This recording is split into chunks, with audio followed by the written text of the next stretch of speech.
Okay, today I just want to do a quick video on how to find IRS scam numbers. Some people have been asking in comments about where to get these numbers from. The first and easiest place I go to every morning is to look at Reddit. I'm sure most of you are familiar with Reddit, and to check the Scambait subreddit.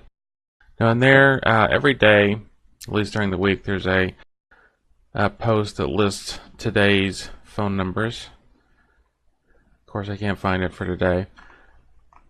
But it's in there just about every day. It'll say today's daily. Oh, here it goes. Monday's list of scam numbers. This is from yesterday, obviously. And it gives a list of active, verified, various scam numbers for that day. You can see we have IRS scam numbers, CRA, which is the Canadian version of the IRS scam. And then there's a tech support scam in there too. And sometimes people dump other scam numbers that they found in there as well. But if it's in this list here at the top, you can pretty much guarantee that at the time of this post, it's an active scam number.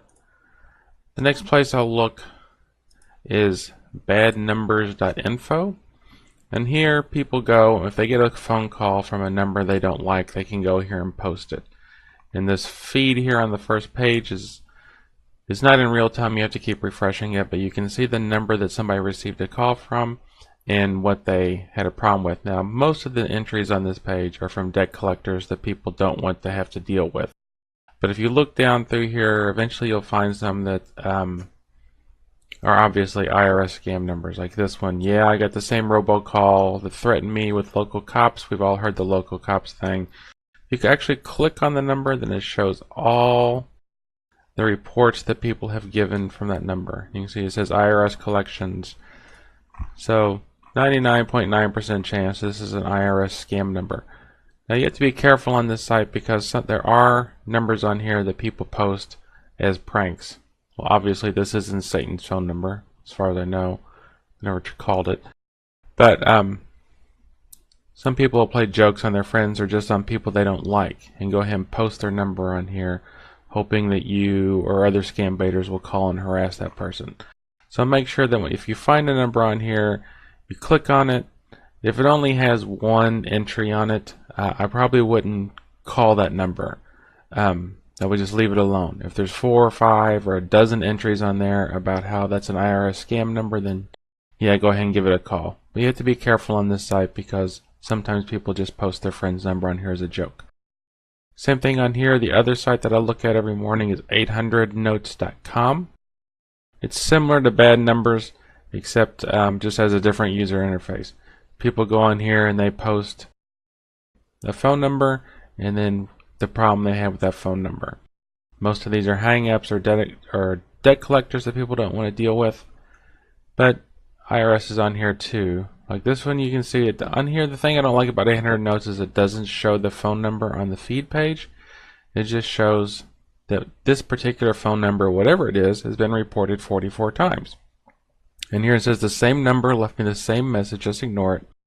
So I'm just going to click on it to see what it says. And now it provides me with a phone number. And I can go down here and look at the comments. Received the call recording stating I needed to call this number of the IRS. Okay.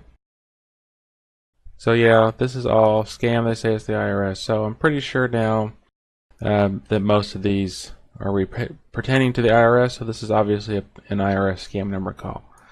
Like I said, the bad thing about 800 Notes is it doesn't show the phone number on the front page, but the good thing about 800 Notes is it seems to get a lot more traffic than Bad Numbers.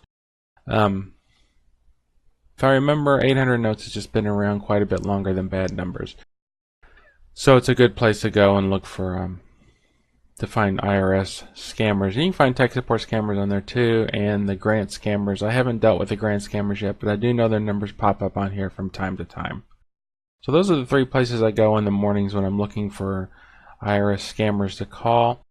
The good thing about Bad Numbers and 800 Notes is that they're real time, because the IRS scammers and the tech support scammers both change their phone numbers a lot. So the numbers from Reddit, like that Reddit post was from yesterday, some of those numbers are probably gone now. But if I find a number on 800 Notes that's just posted a few seconds ago, then I'm pretty sure that that number is still active, so I can give it a call. As always, be careful about who you're calling. Never call from a phone number that can be tied directly to you. Never give out any personal information. And always do some diligence to make sure that the person you're calling is actually a scammer. Like I said, sometimes people post their friends' numbers on here for just a prank. And you don't want to wind up being, yeah, you're not going to get traced, but I know most of you don't want to be involved with prank phone calls against innocent third parties. So that's all I want to do this morning, was just give you a quick overview on how to find some scammers' phone numbers so you can use in your fight against the scammers.